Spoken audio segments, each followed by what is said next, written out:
撑起来尔，迄无介困难啊。远景站一排挡在台电门口，大寮3楼里的里长带着20-30位的里民到台电门口抗议，每步都掉下来了，知道大家很辛苦。可是第一个，我现在还要警察顾你，我要叫他们去顾路口呢。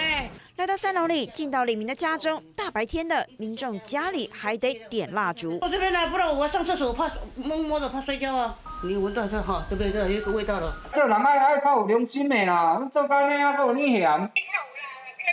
我对你有力啦，有力我做到虚啊。做的那么累，还得不到人家的支持，一直被谩骂，我觉得这比畜生还不如了。来到仁武的翠湖社区也一样，水也没有，电也没有，让老百姓怎么活呀？整个冰箱里的东西都要丢掉，家里没电，晚上没冷气，手机都没办法用，手机也没有电，那我们只好跑到百货公司义大去那边去充电啊。台风造成一户透电错，铁皮整片飞走，疑似压到了电线，才会造成整个社区大停电。家里有80-90岁老人的，很多都得暂时先到外面居住。这边都是老人家，已经超过2天了。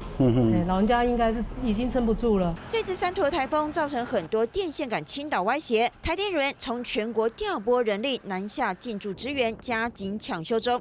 外县市的车辆资源涌入，投入救灾。市长陈其迈5号上午到大寮河堤路2段来视察台电抢修的状况，电力要是不早一点恢复，民怨恐怕难消。